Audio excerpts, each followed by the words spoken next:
Again, good morning, everyone. I would like to welcome all of our colleagues from Texas community colleges and universities across the state. My name is Christy Short, and I am the director of the Texas Success Center at the Texas Association of Community Colleges.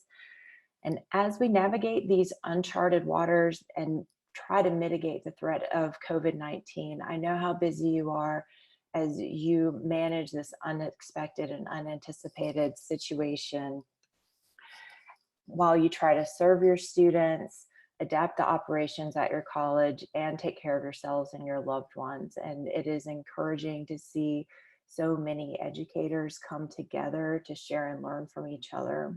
So thank you for being here. Our goal for the webinar today is to provide support to higher education institutions across the state by sharing the experiences and lessons learned by two colleges that decided early to shift to remote teaching and learning as a way to deal with COVID-19 and the coronavirus. Our presenters today are Dr. Luke Dowden, the Chief Online Learning Officer and Associate Vice Chancellor from Alamo Colleges District, and Dr. Susan Thomason, the Associate Vice President of Instructional Services in the Teaching and Learning Excellence Division at Austin Community College. Today, our format will be that we'll have presentations by both panelists and followed by a Q&A period. So you should see the Q&A block there on your Zoom controls. Go ahead and type your questions into that block. We will answer those at the end and either answer them orally or post the answer online depending on the question. We are leaving plenty of time for your questions, and so please do go ahead and pose those as they come up in the presentations. We know that we will not be able to answer every question, but we will do the best we can, and if we aren't able to answer it in the moment, then we'll research an answer or direct you to someone who may have more expertise on that topic. We want to surface concerns and then work together as a network to come up with those answers and help each other. Following the webinar, materials will be posted online at the Texas Association of Community Colleges events page, as well as the Texas Success Center events page. And speaking of the website, I just wanted to take a moment and share with you some resources that are available on the TAC website. You'll see at the menu at the top, we have a COVID-19 updates page that includes higher education updates, including a link to the coordinating board website, as well as a link to SAC COC guidelines, and then higher education resources that includes things such as the Centers for Disease Control and Prevention resources for higher education. Then if you were to click on the green box at the top for the Success Center, you will see in that menu a resource page for remote learning that includes resources for online teaching and learning, transition and continuity, free and low-cost internet, which is particularly important to students, as well as subject-specific resources. We encourage you to submit more resources that you have found and learn to be valuable in your work, and you can send those directly to me at kshort@tac.org, and that link there in the page, submissions are welcome, will send an email directly to me. So please do send those. Similarly, we have a link at the top for remote support, and we are continuing to develop and build both of these sites. This one has some resources specific to Texas, including the 211 Texas website, and then free and low-cost internet, particularly, again, a resource that can help students, as well as some national resources. And if you have additional ones, then go ahead and send those to me. So without further ado, I would like to turn over the presentation to Dr. Dowden to get us started. Thank you very much. Can you hear me okay, Christy? Yes, we can hear you just fine. So I'm going to share my screen with you. Let me know if you're able to see that, Christy. Yes, it looks great. Thank you. Great. Good morning. I apologize if my throat is a little scratchy. It's been a long several days for me and for my team and the teams that I'm now leading in this effort. I'm happy to share with you our academic resilience strategy. I'll say this to you. I realize that we're a large community college district. I know that there are varying sizes of institutions that are on the call. I worked at a very small community college in Bossier Parish Community College when I was in Louisiana. So I just want you to know that as I go through this, I'll talk about things that we're doing, but I understand, and you do too, what matters most is your culture and your context. So as I share with you some things that we're doing, think about how this may be useful or not, right? With what you're doing. I also want to say to you, as I came from my higher ed experience has always included emergency operations. So I was in Southwest Louisiana for 8 years, where we always had to be ready for hurricanes.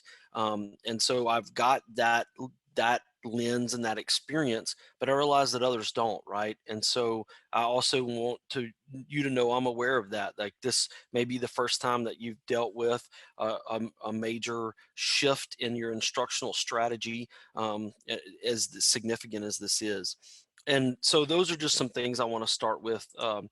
So what's the problem to be solved? And what I would encourage you to do, if you haven't already, right, is be real specific about what it is you're trying to do.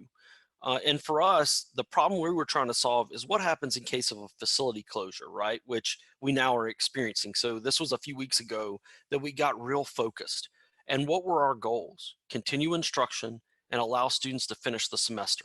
And I have to tell you now, right? So this was a proposal a couple of weeks ago, and now we're implementing it. So you'll have to give me a little grace that I may talk between planning and implementation, because we're living that now. Um, the clarity on our problem in case of facility closure and our aims or our goals has allowed us to get real focused. And so if you haven't clarified the problem you're trying to solve, or what are you how that solution is focused on a certain thing, I would encourage you to do that. And then for us, our major task at a high level: prepare students first, prepare faculty, and prepare our support systems. So what are we going to do? I will say this to you: terminology is very important. We're going remote. We're not going online. Going online for a lot of us means a lot. It means certified faculty. It means certified courses. It means Equality Matters or some other rubric. So I would encourage you, if you're not fully transitioning to courses that use a rubric and you're certifying faculty, and you're going completely asynchronous with some synchronous mixed in, that you choose your terminology carefully. Conflating remote and online is not healthy for us as institutions long term. And I could give a whole presentation on why terminology is important, but Christy's saying no. Luke, just introduce the concept, and I'm happy to talk with you offline about this. I'm very active on Twitter and LinkedIn, but terminology is important, and we realized that early on. How will we continue instruction? So first, we needed to put together a tool set for faculty and staff. Again, I understand your tool set may look different, and you may not need to do all of these things. And so we needed to do these things. We needed to have a site to tell our faculty what our plan was. And we do have a plan. And so we needed that, right? Our plan is prepare, communicate to your students, and teach remote. And there are resources and communications within that. We also have faculty that may have never used Canvas, which is our learning management system. So we wanted an easy layout. You may use the word template for them to download and to put into their courses. So they didn't have to think about the organization and what needed to be, or how to put it in, or what information was needed. They would know what content at a minimum needed to be loaded. And it's a gift to all of you. If you're a Canvas, an institution that uses Canvas, our remote ready layout is in Canvas Commons. Any of your faculty, any of your institutions that use Canvas can use that. We needed training related guides and checklists for our faculty. We selected very specific tools. We did not want to overwhelm our faculty. We said, what do they need to do at a minimum to move remote? What do they need to do at a minimum to move remote? And finally, we created a self-paced remote ready boot camp for our students, and we enrolled all of our students in it and turned it on. We had to create 3 training options for our faculty members: face-to-face, Zoom live webinars, and the Canvas course. And I would say here that uh, 2 days ago, there were face-to-face sessions on Friday. And then we made the decision, no, we needed to practice even more physical and social distancing. And so we had to move all those to Zoom. And I give that as an example because in this planning, the situation is fluid, and your flexibility is going to be very important for your faculty and your students. And we've continued to say that to ourselves as our leadership group. Our Chancellor, Dr. Flores, we were just on our morning call, has reminded us, that flexibility is going to matter a great deal for our faculty and our students. So how are we going to communicate? Very plainly, having one source of truth and making sure that we all work to ensure that that one source of truth is updated consistently, but we're always referencing this site and this one source of truth. There's lots of communication that is out there, but we want our community, right? So our students, our faculty, our staff, our internal and external stakeholders to have one source of truth. How are we going to manage labs and CTE and workforce programs? I heard this was a pretty popular topic, and so I thought I would give you our action strategies. This is our gift to you. Some of these may work for you, some of them may not. I'll tell you, we've been very fortunate. One of our deans at St. Philip's College, which is one of our 5 independently accredited colleges in the Alamo Colleges district, led a large task force for 2 days, 2 weeks ago, of chairs and other deans at the other 5 colleges to come up with these action strategies. So I'm going to just briefly go over those. I'm being mindful of my time. I want to make sure my colleague Susan has plenty of time to share the good information she's brought. So very quickly at a high level, each program director coordinator's got to contact the accrediting agency. One of our values is we want to involve our boards, our accrediting agencies in problem solving. And I'm glad that this is first because it's the recommendation I gave to this group, and they accepted it. And I would say that to you. Most important thing is involve your accreditors in helping us to solve the problem. Each program director and coordinator is contacting their clinical internship and practicum sites. Here's what we've learned so far. Open lines of communication are important because one day your clinical sites may say, hey, yes, we want to continue to take your students, and the next day it may change. It's very fluid. We've learned this so far. Those of you with especially healthcare programs are probably experiencing this, but open lines of communication are important. And not to indicate that you don't have those already, but maybe more consistent or more frequent contact may be the right term or approach. So our recommendation here is that our students and faculty would still be at the site as long as the site was open to them. In the event that a site is suspended, we're contacting our accrediting agency again. You'll see a theme. We want to make sure we're being transparent about how our situation is changing, and we're open to whatever new feedback that they may be providing based on what they're learning and the information they're receiving. And we believe by all of us sharing this information with these program accrediting agencies, it allows them to inform us better. So we encourage you to do that. For courses with a lab component, we are trying to front load as much lecture information as we can. Again, we're referring to accreditation guidelines where that is concerned.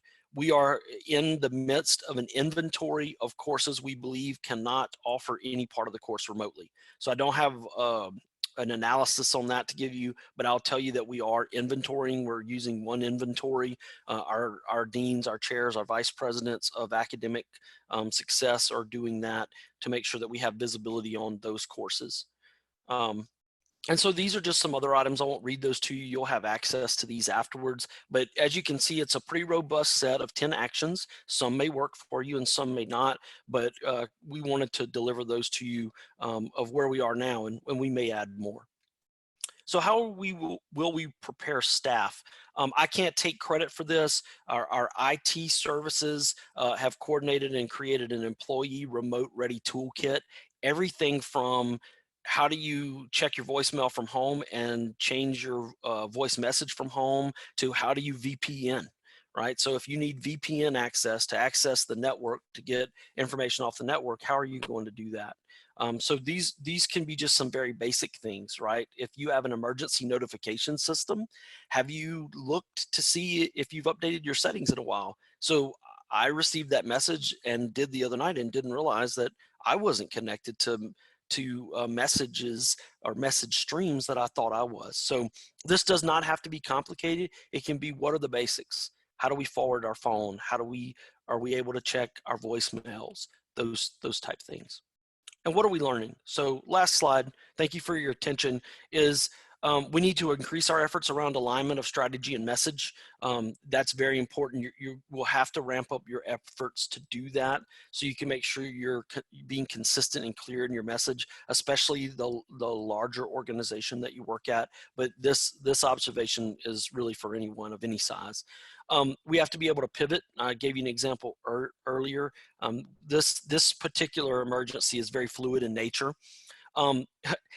I experienced this the other day. We have to be able to apply new processes to new problems. If you are trying to apply old processes to old problems, you'll get stuck. When I experienced this earlier in the week, and we have to give ourselves permission to apply new processes to new problems. The other thing is you may have to give your employees permission to do different kind of work, right? Because you need to support the magnitude of the challenge that you're taking on. The other thing that I would say to you is choose to focus on very specific operational imperatives. The more specific you can be, the more you can use and reorient whatever workforce you have, whatever size you have, towards the focus, and continue to say to people that you want to act towards the magnitude of the problem you're trying to solve. And the last thing I'd say too is use the resources you have. I'm not an advocate for going and buying something new. Quite frankly, I'm a little annoyed about vendors that are contacting us now. Now's the time to use what you have. And so if that gives you some comfort of using whatever you have, if you have a learning management system, use it. If you don't, use what you have. So I hope that you found this information helpful. Our goal and my goal in representing our chancellor was try to share with you where we are and what we're doing. We certainly don't know it all, but we wanted to give you really the very best of our plan and what we're learning so far. So Christy, I hope that met the time guidelines, and I'll stop sharing and turn it back over to you. Great, thank you. We do have one question related to your final slide. Someone asked, what's an example of a new process? So can you share an example of a new process for one of these new problems? So I needed to stand up a remote ready boot camp, right? And the decision was made that it was strongly encouraged and not required. And so because it was not required, did it need to run through our student information system, or could we quickly stand it up in the learning management system? So that, so the existing system said do this, but the work required to go through the existing process would take us lots of man hours that we might not realize the benefit. And so I think you have to be able to think about things like that while you're also looking at the longer term impact of the decision that you're making, right? Because this is all multi-layer. So I hope that gives you a very clear example. I managed that yesterday, but I expect that there would be more. Thank you. And if you all have additional questions related to any of Dr. Dowden's comments, then please do continue to post those in the Q&A block. And at this point, I would like to introduce Dr. Susan Thomason, who will tell us about her experiences at Austin Community College. Thank you so much, Christy, and thank you, Luke, for that great presentation. I hope that I can copy what you have provided for everyone. Thank you for the opportunity to speak with you today. We are moving a mile a minute, as you can imagine. We are having continuous conversations, daily meetings, and making decisions on a week-by-week basis. I'm going to talk to you a little bit about specifics. I'm going to try to speak quickly so we can get through the slides, but then have plenty of opportunity for Q&A. And I would say that this is definitely the ultimate time for us to focus on flexibility and empathy with our students, faculty, and staff.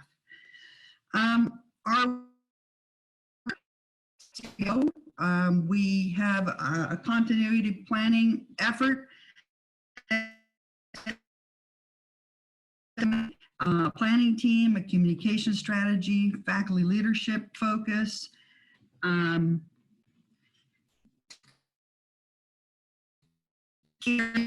expertise.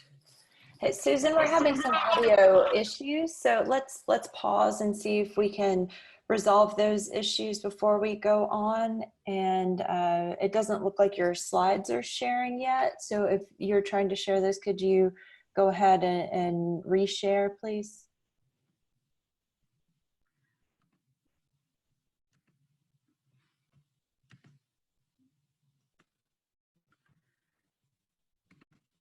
Sorry about that. Are they sharing now?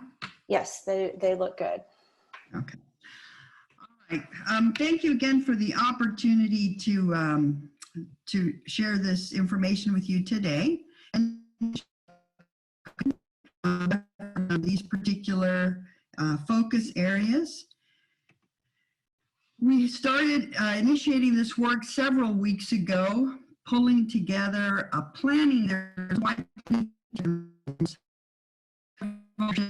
and then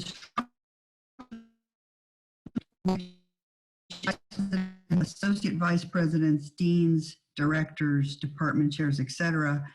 And so, yeah, Susan, I'm sorry to interrupt. It sounds like the audio is still having problems catching up. So do you want to try to perhaps call in with your phone, or if you have a headset nearby, we'll try to work out the audio and get that going. Thank you for your patience, everyone.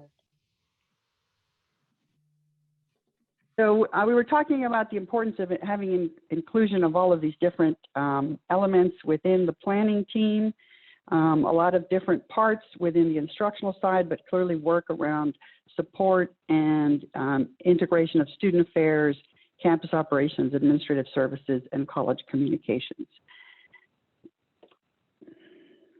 One of the key elements of this work for us was having a very clear and focused communication strategy. We wanted to message very early and often, and this was even before we knew we were assured that we were going to go online. We wanted to make sure faculty had a heads up that this might be an option. We considered the origin of the messages, which messaging had to come from which voices. We talked about multiple methods of reach, because sometimes people are not checking certain mediums. So while we talked about a lot of email messaging going on, we also discussed text messages that would help prompt people going in and looking at email messages, in our case in particular, because we were on spring break this week. We also wanted to make sure websites were up to date and social media was up to date as well.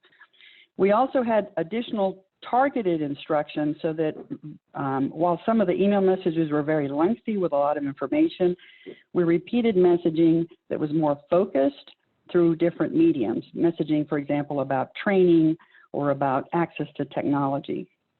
We wanted to make sure there was alignment in the messaging between faculty, staff, and students, that faculty knew what was being sent to students, staff knew what was being sent to faculty, et cetera, so there had to be alignment across those areas.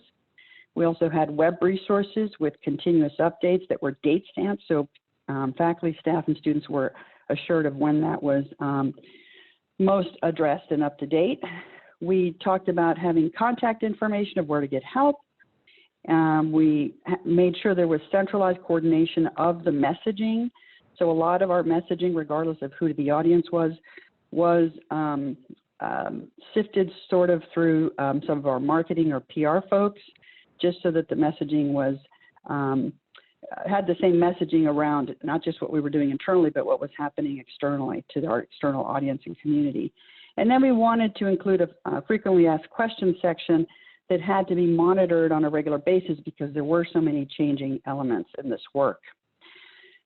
Key faculty leadership was important in this. The early messaging that went out to department chairs as well as to faculty really mobilized a lot of the chairs to start working with their faculty on how we would look at support issues, the curriculum-based options of what could be moved online and what couldn't, and helping assess student technology access needs. So the chairs really, even before we knew we were going fully online, started doing a lot of this work with their faculty.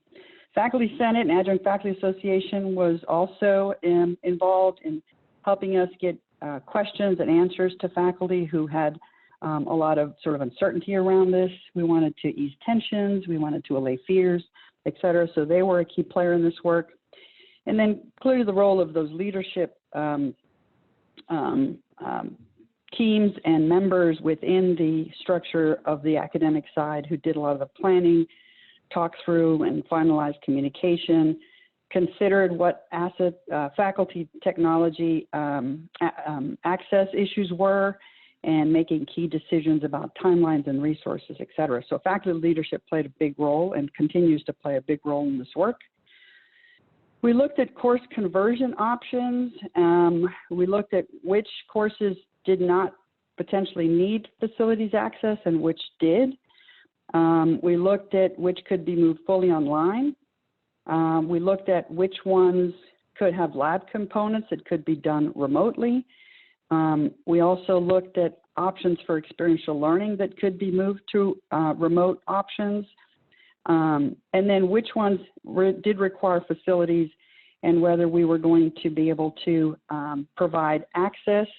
We currently have a system in place where programs can request limited on-campus lab access with appropriate social distancing guidelines.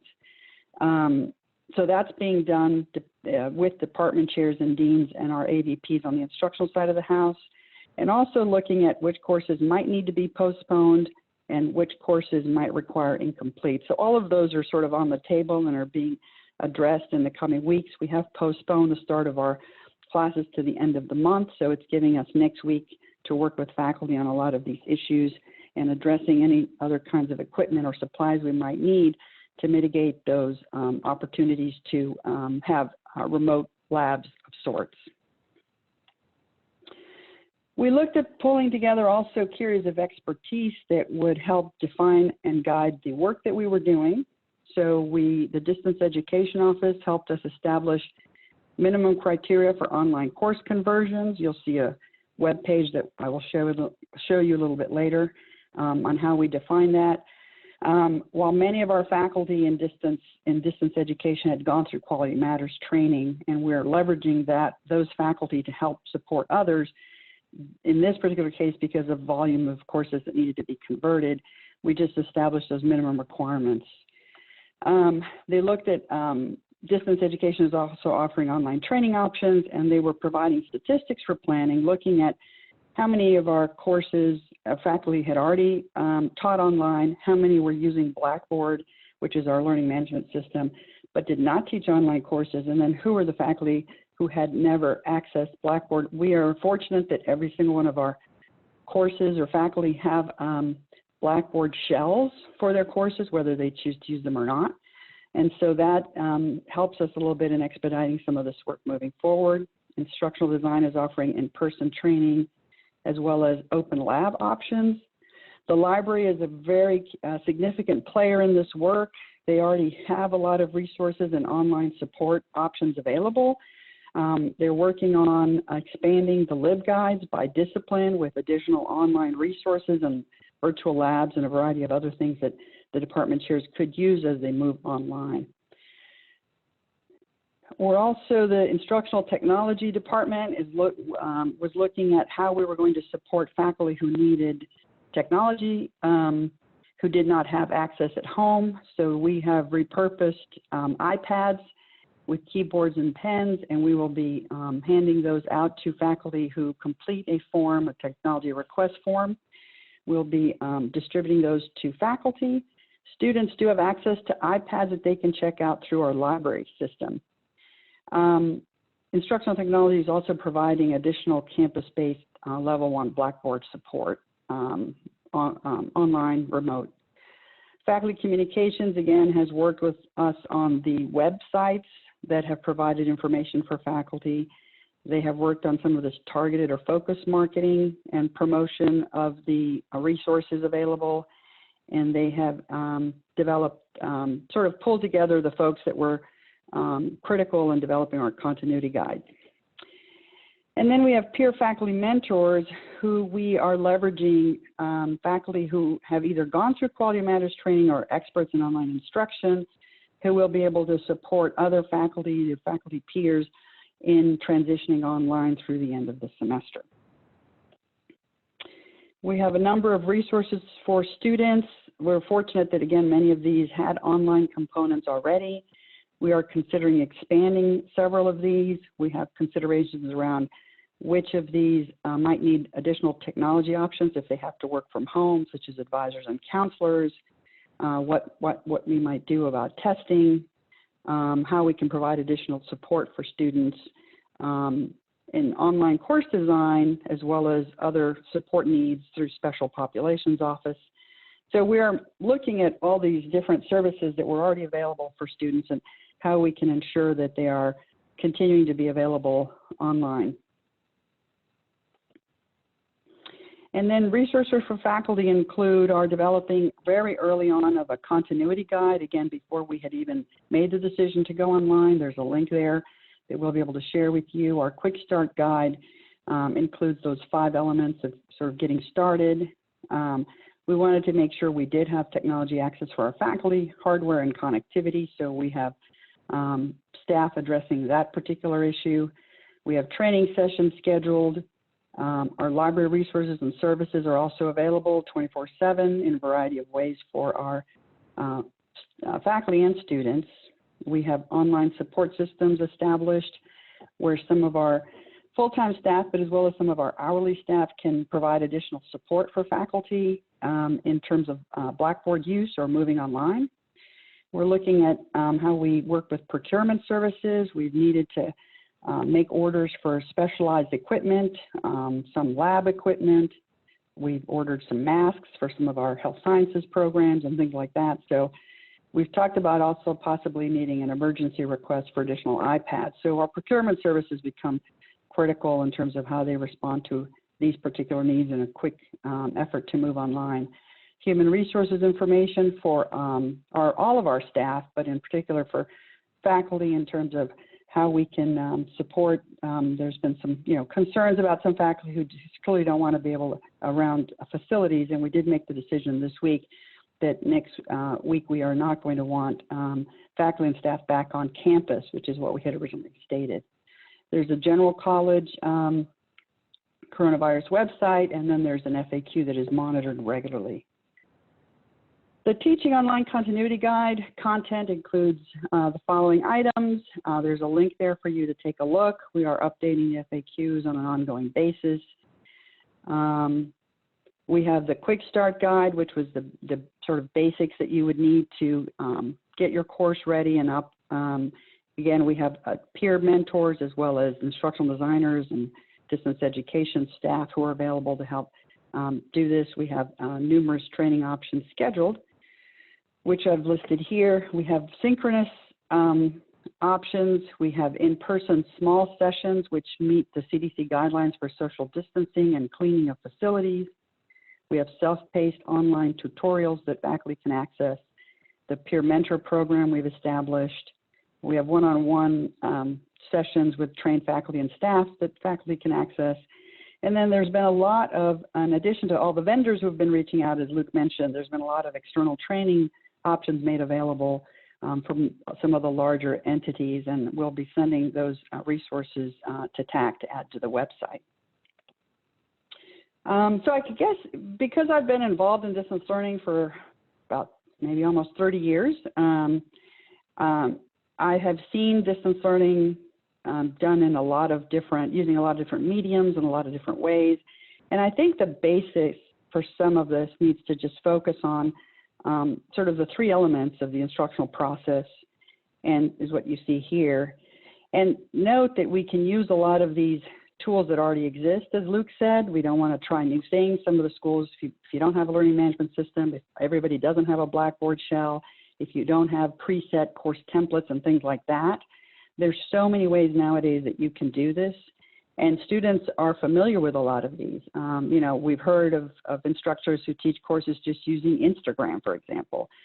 I had a faculty member 25 years ago at RIT. He was an instructor who taught a course online just using a listserv, and he had students around the world involved in this course. So there can be just as much engagement in a lot of these processes and courses, as long as the key elements of the instructional process are there. What we know is that online will not be going away. In fact, it's probably going to grow based on all the faculty who've been exposed now to this effort. And some will want to continue it. Some will feel safer in this way. So we need to be prepared to support this well beyond this crisis that we're going through right now. And again, want to emphasize that the principles of equity and inclusion and empathy become a key element in how we help support students through this transition as well. And that is the end of my presentation.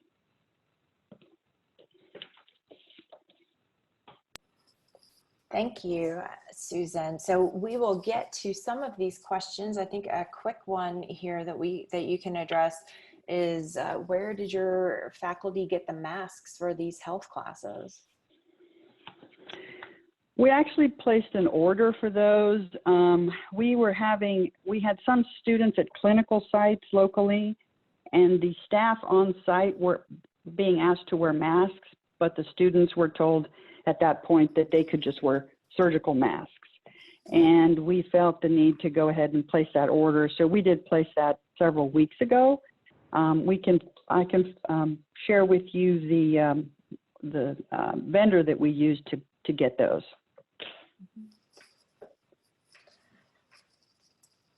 Thank you. Another question we have is, how are you handling faculty contracts? Is there any need to extend them? Will faculty need to use any of their paid time off to work remotely? And I'm not sure how involved you are in those kind of faculty contract negotiations or discussions, but if you have had those conversations, could you please share what you've learned?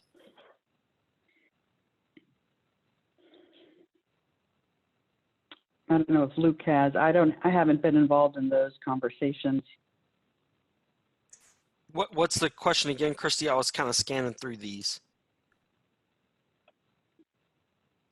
It was, how are you handling faculty contracts? And is there a need to extend a contract? Will faculty need to use any of their paid time off in order to work remotely?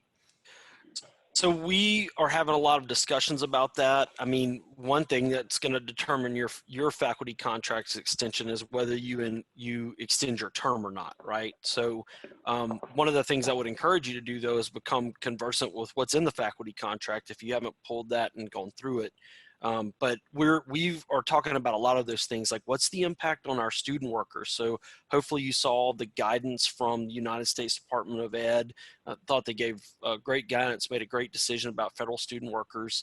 There was some kind of dear colleague letter that came out last week. Then what are you going to do with your part-time workers? We've been talking about sick leave.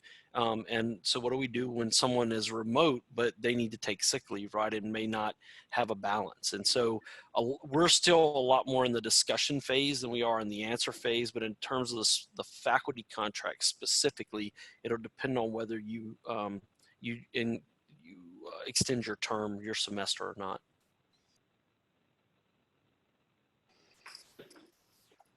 Thank you. Here's another question. How are you handling academic support departments like labs, tutoring, the writing center, and the library, as well as exposure? So we set up we were calling physical distancing versus social distancing protocol based on CDC guidelines to be 6 feet apart. We are also providing all the labs with additional sort of computer wipes and setting up training for those who are staffing those labs to go through cleaning protocols, if that's the question about having participants go into physical spaces. And I think we're transitioning a lot of those services because we've got a large number of online courses. We already have to provide those services online, so we're going to be leveraging those. We did have to increase our tutoring hours because our ability to quickly stand up our face-to-face tutoring, so our online tutoring hours we had to increase. We made the decision not to keep our libraries open for concern from our staff.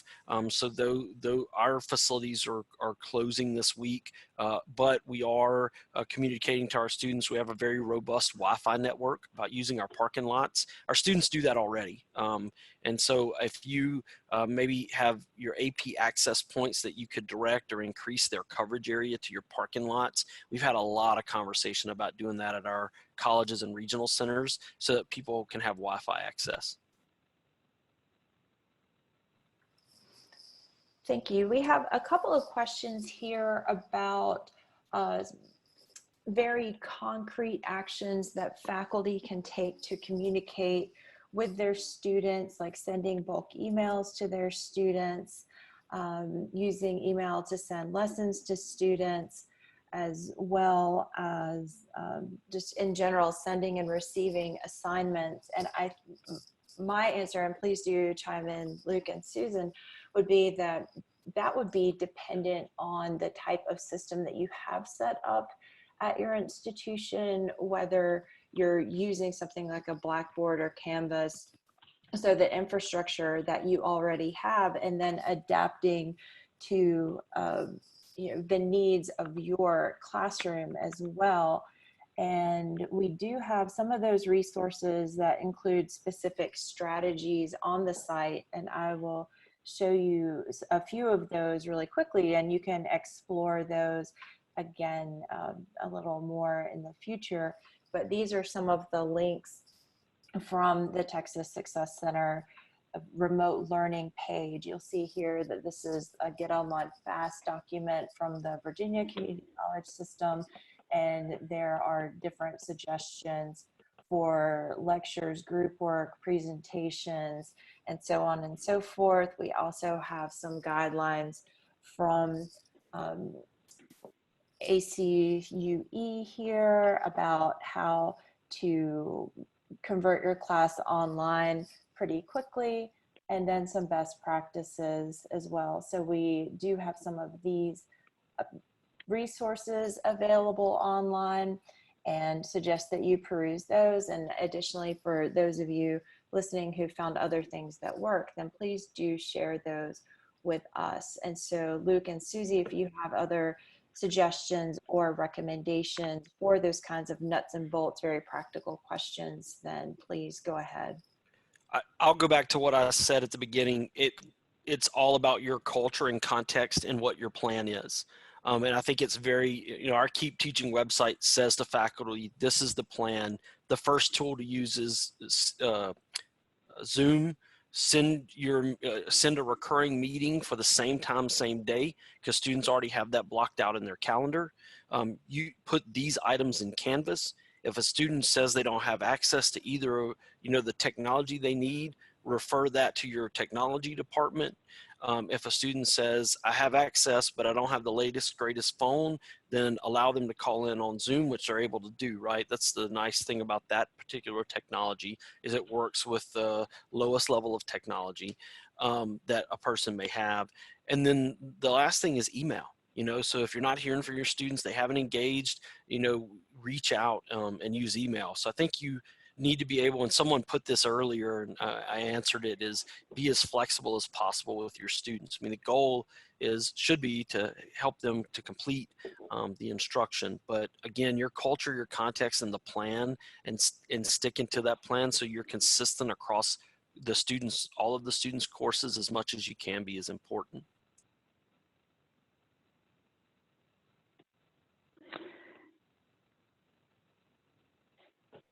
Okay, we have another question, and maybe you'll have examples of this and we can post examples later if necessary, but when you talk about engaging students through gaming, are there games that you would recommend students to play from their homes as a group? So the decision on which games to select would depend on the discipline. There are a lot of resources out there. As I mentioned, our LibGuides, which are fully open to the public. We have some resources already that could include gaming, but they're usually discipline specific. So if you want to send us or send me your discipline, I can work with our librarians to provide you with some options.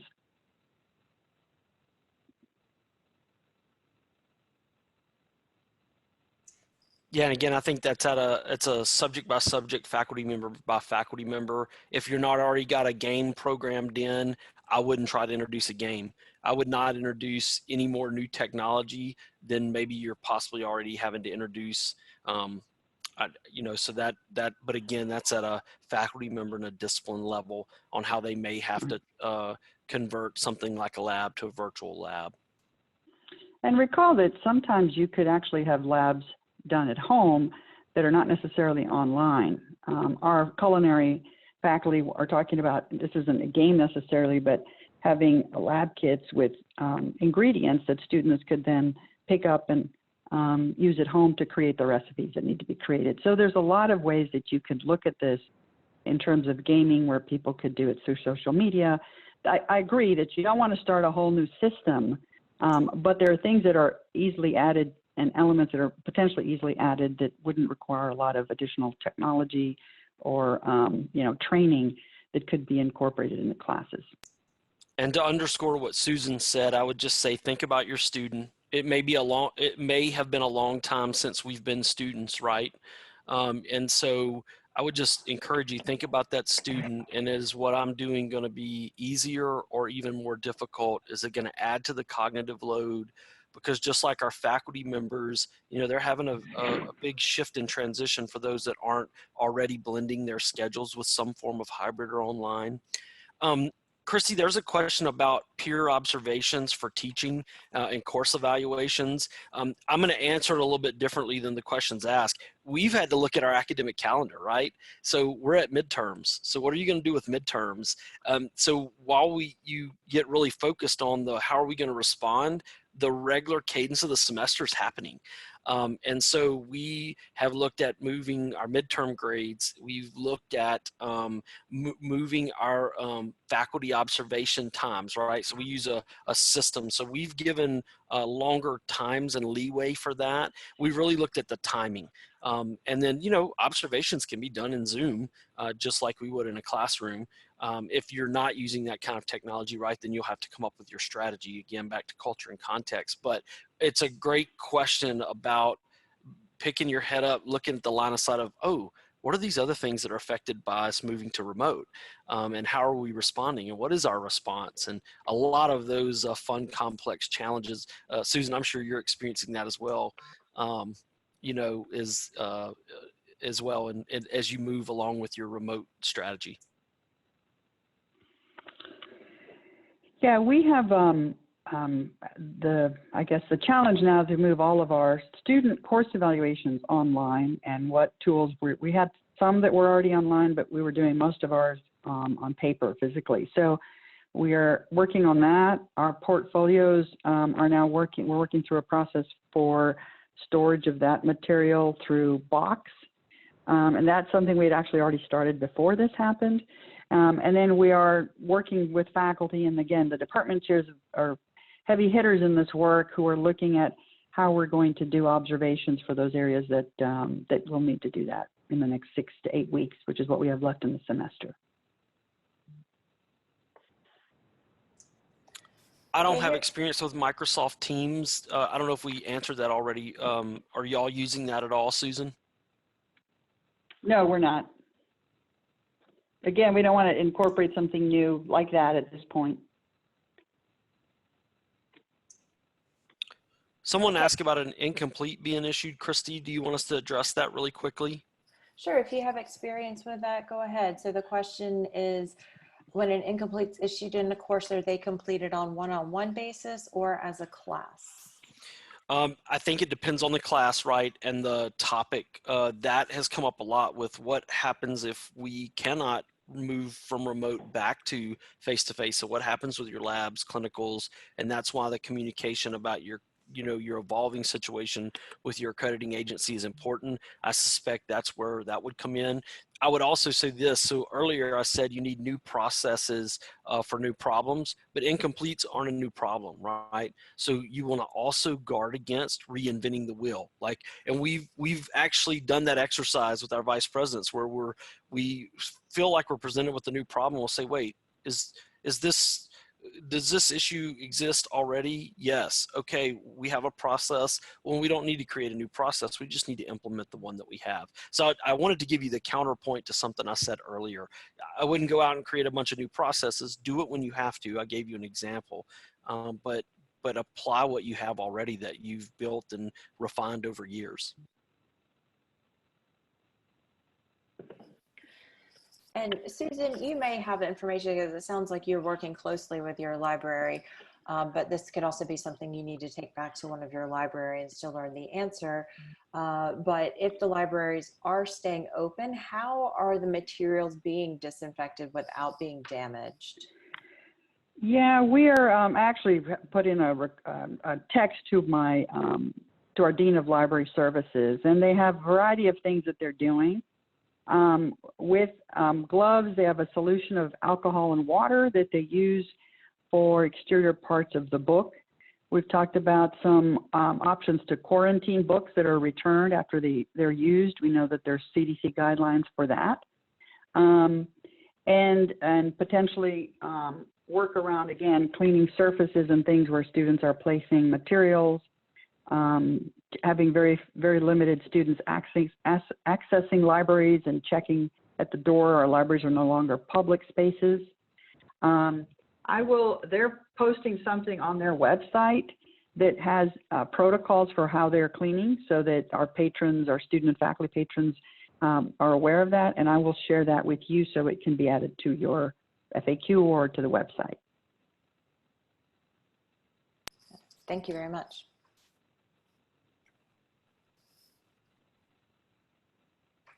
Okay, we have a couple more comments related to that, so thank you for that. So the Texas Library Association and American Library Association have sent out guidelines to all libraries, so I'm sure that those will be helpful, and we can make a point to put those up on our site. And another comment is make sure we're encouraging instructors to communicate with entire classes via the learning management system, news items and discussions, and then leave the individual communications to emails so students aren't completely inundated. So try to take advantage of those learning management system platforms to send bulk communications and then reserve email for the individual student communications is this piece of advice. So thank you for sharing that. Any other questions? Well, I do want to thank everyone for tuning in, and please, as you find things that work for you and your institution and your classes, send those to me so that we can share them widely. My email address is on this slide. And I do just want to, again, on behalf of the Texas Association of Community College, thank you so much for joining us today and coming together in this time of uncertainty. And we do look forward to continuing the conversation as we move forward and being there and supporting each other. So stay well, everyone.